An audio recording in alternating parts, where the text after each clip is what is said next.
A little girl walked over 7 kilometers to school every day, alone, or so she thought. Behind her, always in the shadows, a German shepherd followed. No one knew where he came from. No one knew his name. But when she vanished without a trace, he was the only one who could find her. Watch until the end to uncover the bond that time could not break, between a soldier's daughter, and the dog that never forgot a promise. If you've ever believed in fate, loyalty, or second chances, don't scroll. This one's for you. Every morning, just before the sun crested the ridge behind the Carter home, Violet Carter would slip on her worn-out sneakers, sling her backpack over her shoulder, and begin the long walk to school. She was 9, though she insisted she was almost 10, and fiercely independent in the way only a child born from grief could be. Her father, Henry Carter, had died 2 years earlier in a warehouse fire during his final shift as a firefighter. Since then, the world had split into two, the one before the fire, and the one after. Her mother, Lauren, worked the night shift as a nurse at the county hospital. By the time Violet left for school, Lauren was often just returning home, bleary-eyed and smelling faintly of antiseptic and coffee. Their small 2-bedroom house sat on the edge of a quiet railroad town where the train no longer ran, but the tracks remained like scars in the landscape, rusted, stubborn, and oddly beautiful. The route to school stretched just over 4 miles. Violet knew every crack in the sidewalk, every rusted fence post, every mailbox with peeling paint. But what she didn't know, not yet, was that she was never alone on those walks. Behind her, always keeping a careful distance, walked a German shepherd. He was large, with a thick coat dulled by time and exposure. His left ear was torn, the ragged edge giving him a perpetual look of attentiveness. A long scar trailed down his back, half hidden beneath his fur. His name, though Violet wouldn't know it for some time, was Valor. He watched her with the patience of something old and trained, something with purpose. When she crossed streets, he waited at corners. When she paused to tie her shoelace, he lowered himself into the grass behind a bush or a hedge. His presence was never announced, never aggressive. He was simply there. A sentinel with no orders, following a girl who reminded him of something he couldn't name. The townsfolk had noticed him, of course. The local grocer had seen the dog watching from across the street. Kids at school whispered about the shadow dog, who sat by the broken train sign at the edge of campus. No one had ever seen him approach anyone, though. He was a ghost. Present, but untouched. One morning, as Violet stepped out onto the porch, her mother met her with tired eyes and a slice of burnt toast. "Eat something on the way," Lauren mumbled, brushing a strand of dark hair out of her eyes. She was in her mid-30s, pale from long hospital shifts, with deep lines beginning to etch her once bright face. "And don't take the shortcut through the field again, Vi." "I didn't last time," Violet replied quickly, though she had. She leaned down to tie her left shoe and kissed her mother's hand before running off. Lauren watched her disappear down the road, unaware of the figure that would follow 30 seconds later. Back inside, Lauren set her coffee mug on the counter and picked up a thin envelope from the table. It was unmarked except for the word "Look outside at night" scribbled in shaky handwriting. Her fingers tensed. For a moment she considered throwing it away, but curiosity won. She slipped it into a drawer. Meanwhile, Violet's walk took her along the overgrown railway path. It had once been a busy route for freight trains. Now it was lined with broken bottles, thorny vines, and occasionally a rusting bicycle someone had abandoned years ago. As Violet passed an old signal post, she felt something, a presence. She turned around sharply. Nothing. Just the breeze in the weeds and a distant crow's call. She squinted, shrugged, and kept walking. But Valor, crouched low behind the shell of an old train car, did not move. He waited, watched, and when she was far enough ahead, resumed his silent pursuit.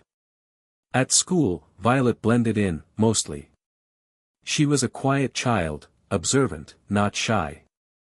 Her teacher, Miss Delaney, called her old-souled. Violet had never figured out what that meant exactly, but she thought it probably had to do with the way she didn't cry when other kids did, or how she always seemed to know when an adult was about to lie. Recess was the only time she truly smiled. She'd sit on the swings and lean back, letting the sky fill her view. Sometimes, when she thought no one was watching, she'd talk to the air. It helped to imagine someone listening, her dad, maybe. Or that dog, the one she was starting to notice more often. That afternoon, as she walked home, a delivery truck sped around a corner, its tires chewing gravel. Violet flinched, stepping onto the edge of the ditch. The driver barely slowed. Behind her, Valor growled low, a rumble like distant thunder. It was the first sound he had made in weeks. He trotted closer than usual after that, less concerned with hiding. Violet glanced back twice, and each time, she saw him. The second time, she stopped and turned fully. "Hey," she said softly, holding up her hand the way her Girl Scout leader had taught her, palm out, fingers curled. Valor stood still. "You following me?" He tilted his head, that torn ear giving him a look of amused confusion. "I don't have any food." Still, he didn't move. "I'll bring something tomorrow," she offered, her voice barely a whisper. Then she turned and walked the final block home, her heart oddly light. That night, Lauren stood at the sink, staring out the window. And for a moment, just a flicker, she saw them, two amber eyes glowing faintly beneath the porch light, and the silhouette of a German shepherd sitting perfectly still. She blinked. Gone. She went to the drawer and pulled out the envelope again. The next morning, Violet left the house earlier than usual. She stuffed a peanut butter sandwich into a napkin, tucked it gently into the side pocket of her backpack, and whispered, "Hope you like peanut butter," before closing the front door quietly behind her. Lauren had worked the night shift again and was still asleep, her body curled into the hollow side of the bed where Henry used to sleep. She didn't stir when Violet crept out, didn't hear the porch step groan, or the rusty gate clatter as it swung closed. But from the tree lean beyond the edge of their backyard, Valor saw everything. The walk to school that morning was different. Violet could feel him now, not just a presence behind her but a rhythm, like an invisible metronome pacing her steps. She stopped near the broken train sign again and opened her backpack. She didn't look directly at him, just knelt and placed the sandwich on the grass. "I don't know your name," she said. "But I call you Shadow sometimes. I guess that's a little creepy, huh?" Valor didn't move until she walked away. But after 30 feet, she looked back, and there he was, nose near the sandwich, tail flicking once. That day at school, Violet couldn't focus. She kept glancing out the classroom window, wondering if he was waiting like he always did. The other kids chattered about Lunchables, birthday parties, and cartoons, but she sat quietly, drawing dogs in the margins of her math book. That afternoon, as she stepped out of school, she saw him. Valor sat under a willow tree across the street, partially obscured by a trash bin. Her heart skipped. Before she could wave, someone touched her shoulder. "Hey, sweetheart," a man's voice said gently. "You Violet Carter?" She turned quickly. The man was tall and broad, his graying hair tucked under a worn baseball cap. He wore a leather jacket with a police badge clipped to the breast pocket. "I'm Detective Molina," he said. "I work with your mom sometimes. Mind if I walk you home?" Violet hesitated, then shrugged. "Okay. But I usually walk alone." Molina smiled. "I know. That's kind of what I'm here to talk about." They started walking, Violet clutching her backpack strap. From the shadows, Valor began to follow, closer than usual. "Have you ever noticed a dog on your way to school?" Molina asked casually. Violet kept her gaze ahead. "Lots of dogs. This one's big. German shepherd. Scar on his side. Kinda quiet." Violet stopped. "He's not bad."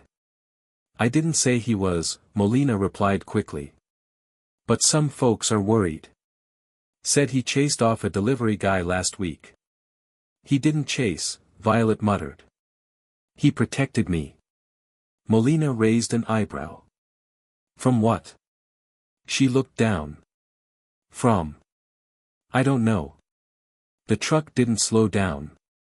He was just trying to help. They walked the rest of the way in silence. When they reached the Carter house, Lauren was standing on the porch in scrubs and a robe, her arms folded tightly. Detective Molina, she said, her voice clipped. Did something happen? Nothing urgent, he replied. Just wanted to check in. Thought I'd walk Violet home. Lauren glanced at her daughter, then back at Molina. You don't usually do house calls. No, but I got curious. That stray everyone's been talking about, it fits the description of a military working dog we lost track of a while back. The name was Valor. Lauren blinked. The name landed like a stone in her chest. I'm not sure what you're getting at, she said. Nothing yet.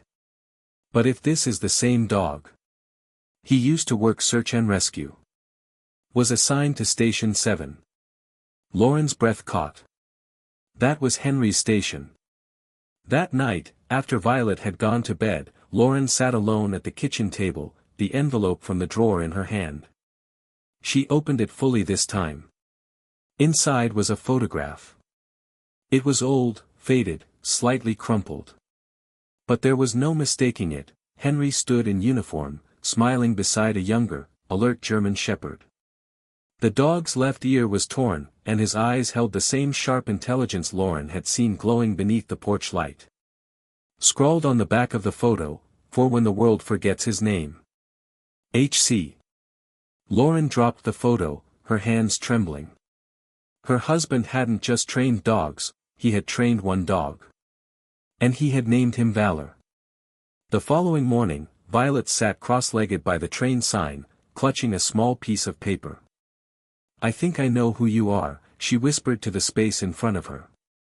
Valor emerged slowly from behind a metal fence, his tail low but wagging. I saw a picture. It was you. You were with my dad. She held out the paper. A copied photo of Henry and Valor. Was he your person? Valor stepped forward. Slowly, with quiet deliberation, he pressed his scarred muzzle against her palm. I think I'll call you Valor now. If that's okay. He didn't respond, of course. But something shifted. He sat beside her, not behind. He let her brush her fingers through his fur. When a school bus rumbled past, he didn't flinch. That evening, Lauren watched them from the porch. Violet had refused to come inside until the sun set. Valor lay on the grass, his head resting on her crossed legs. Detective Molina pulled up in his cruiser and walked slowly up the path. Any updates? Lauren asked. He nodded. Unofficially. He's the same Valor listed as decommissioned after Henry's death. Military claimed he was too unstable to be rehomed. Records say he was euthanized. But he wasn't. No, Molina said. And now he's protecting Henry's daughter. Lauren swallowed the lump rising in her throat. I want to keep him, she said. Then you better move fast, Molina warned. Animal control's ramping up. The town's divided. Some say he's a hero. Others call him a threat. Lauren looked toward her daughter and the dog who had once lived with her husband like a brother in arms. He's family. Valor was no longer a shadow. He no longer watched Violet from the trees or waited for her behind rusted fences. After she spoke his name aloud, his true name, something shifted between them. He now walked beside her, never too close to startle, never too far to lose sight. Their rhythm had aligned, as if the memory of Henry Carter had bridged the gap between beast and child. On Monday morning, as Violet prepared for school, she found a leash on the kitchen counter. It wasn't new, but it was sturdy, and smelled faintly of smoke and leather. She looked at her mother, still sipping coffee, eyes rimmed with exhaustion. Is this for Valor? Lauren nodded. If he's going to walk with you, I want it to be safe. And legal. He doesn't need it, Violet said. Lauren raised an eyebrow. No, he doesn't. But you do. Violet didn't argue. She knew a compromise when she saw one. Outside, Valor sat waiting by the gate. When she clipped the leash to his collar, he didn't flinch. Instead, he lowered his head slightly, accepting the gesture with the dignity of a retired soldier. As they walked, neighbors peeked from behind curtains. Some smiled. Others frowned. News had spread fast. The stray was no longer a stray. Later that afternoon, a man stood on his porch across from the Carter house. His name was Caleb Nance, mid-40s, graying at the temples, with a face that had once been handsome but had since settled into something harder, something more angular. He watched as Violet returned from school, Valor at her side. His eyes followed the dog with unblinking intensity. Inside his cluttered living room, a stack of local newspapers lay folded. One headline read, "Mystery dog saves local girl from collision, is he a hero or a threat?" Caleb's fingers twitched as he read it again, then folded the page sharply. He walked to the back of the house, where a door led to a makeshift garage.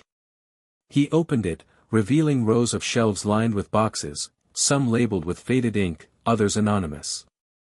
On one of the shelves sat a red duffel bag, military issue. He pulled it down and unzipped it.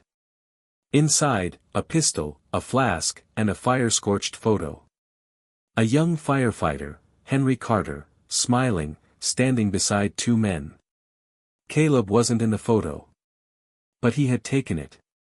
Meanwhile, Lauren visited Station 7, where Henry had served. She hadn't been back since the funeral. The place still smelled like smoke and sweat, like ambition and grief. Captain Marsh greeted her quietly.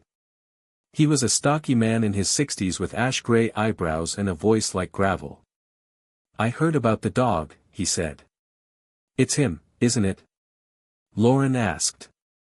"Valor?" He nodded. He was Henry's shadow. Wouldn't eat unless Henry gave the command. Wouldn't rest until Henry laid down. After Henry died, they said Valor went wild. Refused new handlers. Bit 1. The military ordered him euthanized. Lauren swallowed. Then why is he alive? The captain leaned against the wall, exhaling. Someone made sure he wasn't in the room when the needle came. Someone who couldn't watch the last thing of Henry's be destroyed. Lauren sat in silence for a long moment. "Was it you?" The captain didn't answer. That evening, Violet sat on the porch steps with Valor. The leash lay coiled beside her, unused. She stroked his back gently, fingers tracing the old scar. Across the street, Caleb stepped out and walked toward them. "Evening," he said with a smile too wide. Violet glanced up. "Hi." Lauren opened the door just then, catching the interaction. "Can I help you?" she asked, stepping out. "I'm your neighbor. Caleb Nance. Just moved in a few weeks ago. Saw your daughter walking that big fella and thought I'd come say hello." Lauren forced a smile. "Nice to meet you." Caleb's eyes drifted down to Valor. "That's quite a dog." "He's family," Violet said quietly. Caleb chuckled. "Looks like he's got some history." Valor didn't growl. He didn't bark. But his body shifted, muscles taut, tail still, ears raised. Lauren noticed immediately. "We should get going," she said, ushering Violet inside. "It's almost dinner." As the door closed, Valor remained at the threshold, staring at the man until he disappeared into the dusk. That night, Lauren found Violet asleep with her arm draped over Valor's back. She tried to lift it gently, but Valor opened one eye and watched her silently. She sat beside them on the floor. "I should have told you more about your father," she whispered. About how he trained Valor when no one else could. How they talked in silence. How Henry once carried this dog 3 miles through a wildfire. Valor blinked once, slow and heavy. He was more than just a dog, she added. He was Henry's brother. Elsewhere, in the dark corner of the garage, Caleb made a call. Yeah, he said into the phone. It's the same dog. Scar, torn ear, all of it. Still alive. You said he was dead. A pause. Then Caleb's voice, low and furious. Then I'll finish what you couldn't. Violet didn't usually wander from her usual route. But that morning, something felt wrong. Valor had stopped near the entrance of the old Mill Creek Trail, a path long abandoned after a mudslide years ago, and planted his paws like stone. His tail flicked once, then stilled. He sniffed the air, his head turning slightly toward the dense trees. Violet stood beside him, squinting into the shadowy underbrush. What is it? She whispered. Valor didn't move. Then she saw it. A patch of disturbed earth just beyond the trailhead. Fresh, like someone had dug and buried something recently. Bits of burlap poked through the loose soil. She glanced back down the road. No one was around. No cars. No voices. Should we check it out? She asked, half to herself. Valor moved first. He padded carefully toward the disturbed ground and began to dig with sharp, precise strokes of his front paws. Violet crouched beside him, heart pounding. After a few layers, something metallic caught the light, a scorched badge. Violet leaned closer and picked it up, brushing off the dirt. It was a firefighter's badge. No name. Just a number, C-1279. Her fingers trembled. Was this Dad's? She murmured. Valor sat back on his haunches, eyes fixed on her face, as if waiting for something to click. Violet shoved the badge into her backpack and looked around. We need to go. They ran all the way to school. At the same time, Detective Molina sat in the dusty archives of the Oak Ridge Police Department, combing through the Carter fire report from 2 years ago. Something had always bothered him about the case, but grief and bureaucracy had buried it. The fire was blamed on faulty electrical wiring. But there had been rumors, nothing proven, that Henry Carter had found something just before he died. Something worth dying for. Molina flipped open a sealed case file marked Incident 56B, Warehouse B13. Inside was a list of names. Firefighters. Contractors. Building owners. And one stood out, Caleb Nance. He was listed as a maintenance contractor for the warehouse. Interviewed once. Released. No further inquiry. Molina leaned back in his chair, fingers steepled. What were you doing there, Caleb? He whispered. Back at school, Violet kept glancing at her backpack, heart beating fast. She barely ate at lunch. The badge felt like a stone in her bag. After the final bell, she bolted out of class, searching for Valor. As always, he waited under the willow tree, eyes alert. We found something, she said as she clipped the leash to his collar. We need to show Mom. But as they approached their street, Violet froze. Caleb stood on the sidewalk, talking to Lauren. He was smiling, too wide, too easy. Lauren nodded politely, but her arms were crossed tight over her chest. Valor growled low. Violet tugged the leash gently. Come on. They ducked behind the neighbor's hedge and circled around to the back alley. From there, they slipped into the yard and climbed through the kitchen window, an old trick Violet used when she forgot her key. That night, as Lauren cooked dinner, Violet pulled the badge from her backpack. Where did you get that? Lauren asked sharply. I found it, Violet stammered. With Valor. Near Mill Creek Trail. Lauren's face paled. She reached out and took the badge gently. This number, she whispered, this was Henry's backup badge. He kept it in his gear bag. So how did it end up buried in the woods? Violet asked. Lauren didn't answer. She stared at the badge, her mind unraveling years of pain in silence. That night, Lauren called Molina. He's watching us, she said. Who? The man across the street. Caleb Nance. Molina's voice dropped. I just reopened his file today. He was at the warehouse. The day Henry died. There was a pause on the line. You're sure? He was a contractor. Henry mentioned something once. Said something felt off. Then he stopped talking about it. I'll look into it, Molina promised. Lauren hung up and sat in silence. Valor lay at her feet, head on his paws, watching her. You knew, didn't you? She whispered. You knew the badge was there. You knew it meant something. She reached out, gently stroking the scar on his back. What else do you remember? Later that night, Valor stirred. He stood, ears perked, eyes narrowing toward the front window. A car engine idled outside, lights off. Tires crunched gravel, then silence. Valor growled, a deep, guttural warning. Lauren came downstairs, heart racing. What is it? He stared at the door. Then came a sound. Tap. Tap. Something hitting glass. Lauren opened the front door slowly. There, on the porch, was a photograph. Burned along the edges. It was the same photo from the warehouse.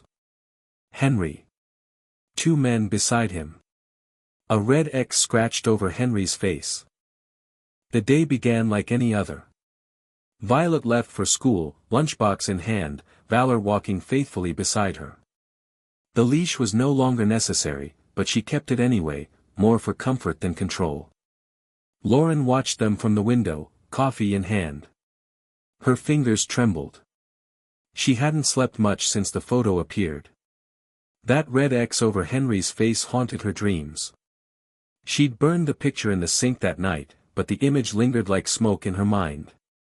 Across the street, Caleb stood in his driveway, pretending to tinker with his truck. He watched the girl and the dog disappear down the road. His eyes narrowed. That afternoon, Lauren arrived home early. The shift at the hospital had been cut short by a system outage, a rare gift of time. She planned to cook dinner, maybe help Violet with her science project. But as the clock neared 4 p.m., something inside her began to twist. 4:15. Still no Violet. 4:30. She called the school. They said Violet had left on time. Lauren's heart began to pound. 4:42. She called Detective Molina. I think Violet's missing. At that same moment, Valor stood at the edge of the train yard, ears twitching, tail stiff. He had followed Violet's scent up to the crossing, where it simply stopped. He sniffed the air, then the ground, then turned sharply toward the alley behind the post office. There, tire marks streaked through damp dirt. The scent of sweat, engine oil, and something else, something bitter and familiar, hung in the air. Then he smelled it. Fear. Violet woke in the back of a van. Her hands were tied at the wrists, though loosely. A cloth bag had been pulled from her head. She blinked hard against the light pouring in through the small, grime-streaked window. Don't scream, Caleb said, his voice calm, almost paternal. No one can hear you. Violet stayed silent. Her eyes darted to her backpack, lying in the corner. She remembered what her mother once said, stay quiet. Stay smart. She took slow breaths. Her heart raced, but her voice stayed inside. Your daddy poked where he shouldn't have, Caleb murmured, glancing at her in the rearview mirror. And now you and your little mutt are doing the same. He's not a mutt, she said softly. He's a hero. Caleb laughed once, short and sharp. He's a ghost. Just like your old man. At the Carter home, officers combed the neighborhood while Molina reviewed street camera footage. Then, he saw it. At 3:38 p.m., Violet was walking near the edge of school property. A black van pulled up slowly beside her. The resolution was poor, but the outline matched the make and model Caleb Nance drove. Molina's jaw clenched. "We've got him." He radioed for backup. Valor didn't wait for orders. He was already running. His muscles burned from the sprint. His old scar throbbed, and his right leg, a joint weakened from an old deployment injury, dragged slightly. But he pressed forward. He followed the scent through backroads, through the industrial edge of town, to a cluster of abandoned buildings wrapped in chain link and rust. He stopped at the entrance of a derelict storage warehouse. The air was thick with gasoline and rot. His hackles rose. She was inside. Inside the warehouse, Caleb paced near a rusted metal door where Violet sat tied to a chair. She had stopped crying. She had stopped pleading. Now she simply watched him with an unsettling calm. "Why'd he pick you?" Caleb hissed. "Why'd that damn dog pick you?" "I didn't pick him," she said. "He came back." Before Caleb could answer, a noise echoed through the building. Not loud. Not sudden. Just, deliberate. Footsteps. Then a growl. Low. Deep. Like thunder echoing across a canyon. Caleb spun. "You've got to be kidding me." From the shadows, Valor emerged. His coat glistened with sweat. His eyes burned with focus. Blood dripped from a reopened wound along his flank, but he didn't flinch. He didn't bark. He didn't charge. He waited. Caleb pulled a pistol from his waistband. "One step closer, and I swear I'll." Valor didn't wait for the threat to finish. He moved like lightning. A blur of muscle and scar, of teeth and force. The first shot rang out, and missed. The second never came. Caleb hit the floor, the gun skidding away. Valor stood over him, breathing hard. His shoulder bled freely, and one eye had swelled partially shut. But he didn't look away until Caleb stopped moving. Then he turned to Violet. She was already sobbing. "Valor," she whispered. "You came." He stepped forward, pressing his head against her knees. She buried her fingers into his fur, trembling. 15 minutes later, the building was swarming with officers. Molina knelt beside the dog. "You're not just a hero," he murmured. "You're a soldier." Lauren arrived moments later, her legs giving out at the sight of Violet unharmed. She dropped to her knees, cradling her daughter, her hands never leaving her face. Valor collapsed beside them, breathing shallow. "Is he going to be okay?" Violet asked. "We'll do everything we can," Molina promised. A paramedic examined Valor gently, whispering praises the whole time. Then came the call. A special animal trauma center was prepared. A police cruiser would escort them. As they lifted Valor onto the stretcher, Violet leaned close. "You saved me," she whispered. "Just like you saved Dad." The hospital room was quiet, save for the soft rhythmic beep of a monitor and the occasional murmur from the hallway outside. Valor lay curled on a padded mat in the corner, and drip attached to his foreleg, his body swathed in gauze and quiet dignity. Violet refused to leave his side. She sat cross-legged on a fold-out cot, sketchbook in hand, drawing a picture of a house with a wide porch and a dog lying at its steps. Every few minutes, she'd glance up to make sure his chest still rose and fell. Lauren stood near the window, arms folded, eyes rimmed with sleeplessness but alive with something new, resolve. It had been 3 days since the rescue. Caleb Nance was in custody. Multiple charges were filed, including kidnapping, attempted assault, and obstruction of justice tied to the fire that had taken Henry's life. Investigators were already uncovering a tangled web of corruption, unfiled maintenance reports, and anonymous threats that had been buried for years. But Lauren wasn't thinking about any of that. Her focus was here. On this dog. On this daughter. A gentle knock pulled her attention. Detective Molina stepped in, followed by a woman in full military uniform. "Lauren," he said gently, "this is Captain Marissa Holloway, Fort Braxton Military K-9 Unit. She's here regarding Valor." Lauren's spine stiffened. "You're not here to take him." Captain Holloway's expression softened. "That's complicated." She stepped forward, kneeling beside Valor. He didn't growl, but his eyes followed her hand closely. "I was there the day he was listed for decommission," she said quietly. "We thought he was gone. But apparently, someone helped him disappear." "Who?" Lauren asked. The captain looked at Molina. "Your husband." Lauren blinked. "What?" Holloway explained. Before the fatal fire, Henry Carter had filed a transfer request, an informal one, asking that Valor be retired to his care if anything ever happened to him. It wasn't approved in time. But someone from the station, likely acting on that last wish, had smuggled Valor out after the failed evaluation. "He's been off the radar ever since," Holloway added. "Until now." Violet looked up. "So, what happens to him now?" Captain Holloway hesitated. "Technically, he's still government property." "No," Lauren said firmly. "He's not." Holloway nodded slowly. "There's a way around it. If someone close to the original handler petitions for guardianship and signs the adoption documents, retroactively, it can become a matter of fulfilling a fallen soldier's final request." She pulled a folder from her satchel and placed it on the table. Inside were 3 forms. One was signed in shaky, familiar handwriting. "Henry's."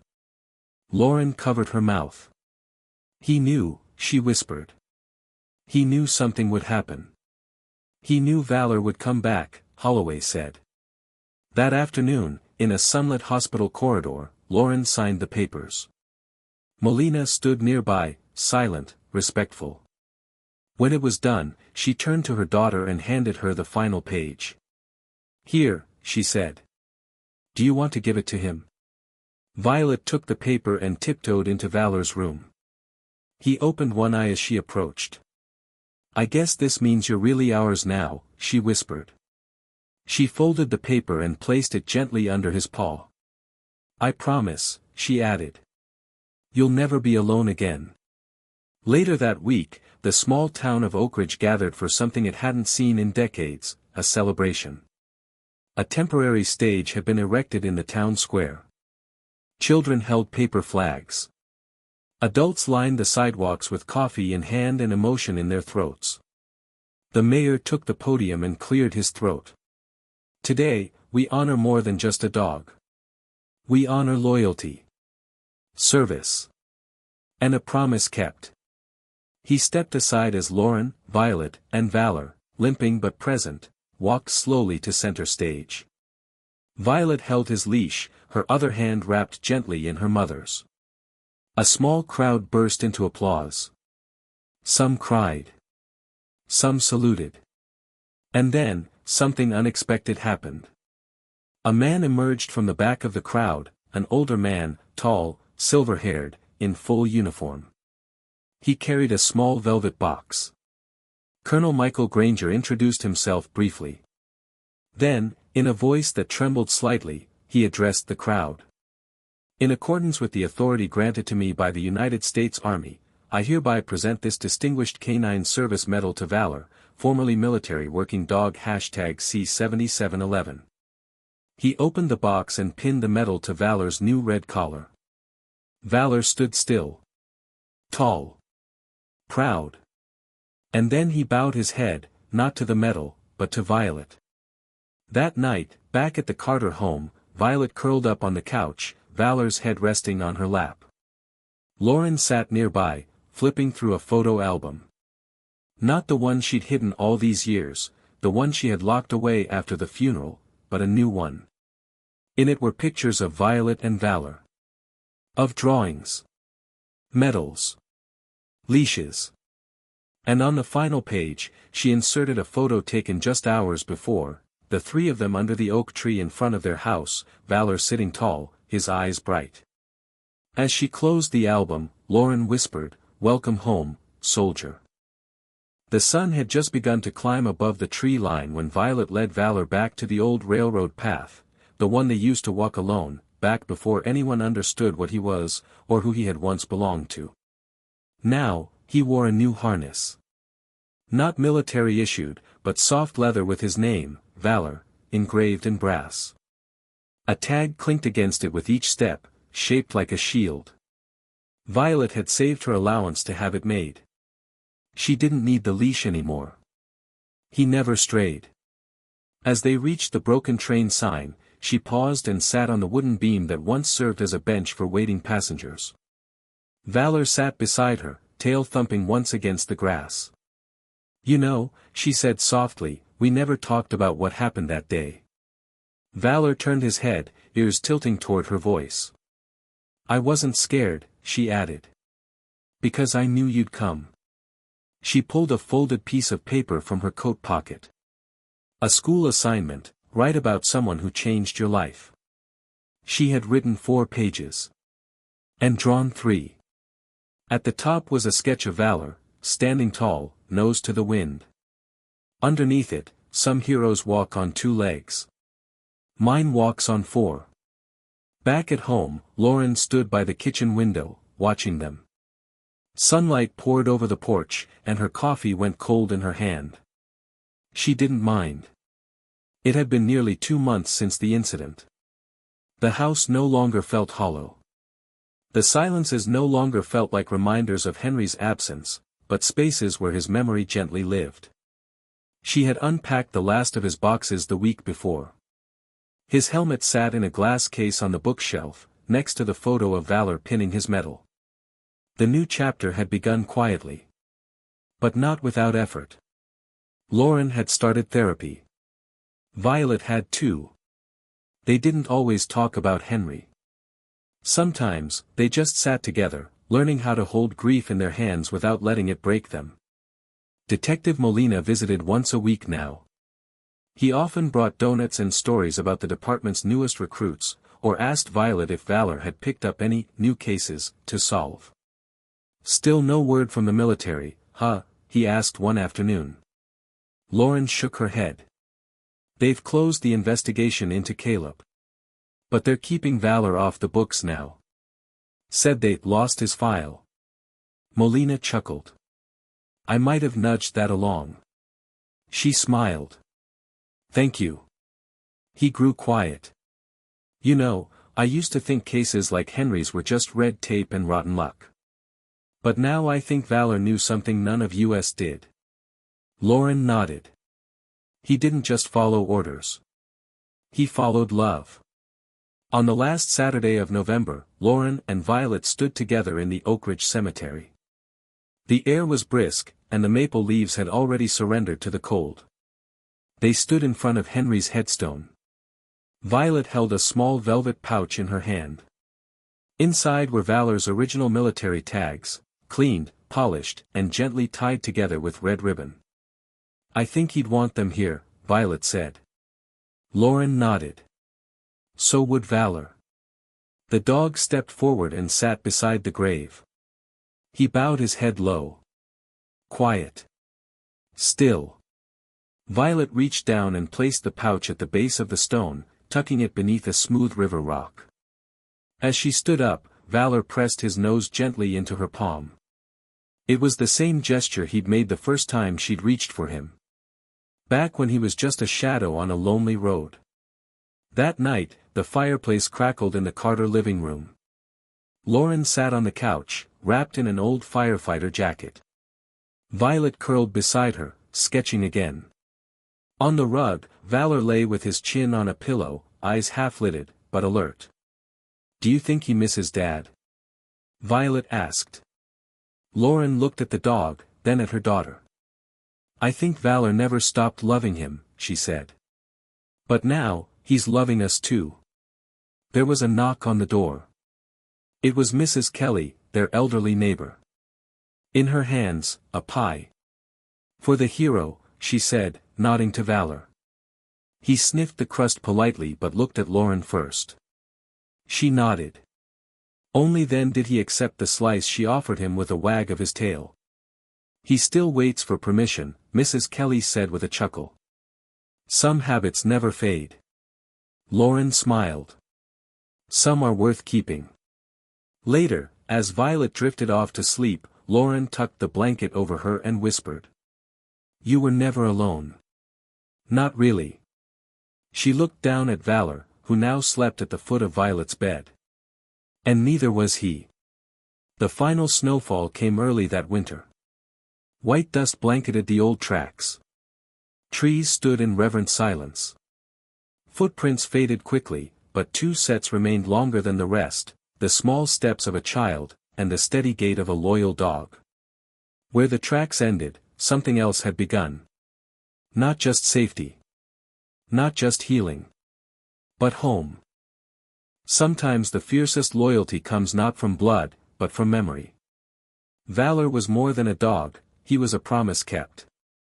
Through fire, loss, and silence, he stood guard not just over a little girl, but over a family's healing. In the end, he didn't just protect Violet. He brought her home. And reminded us all that love may fade from photos, but never from the heart.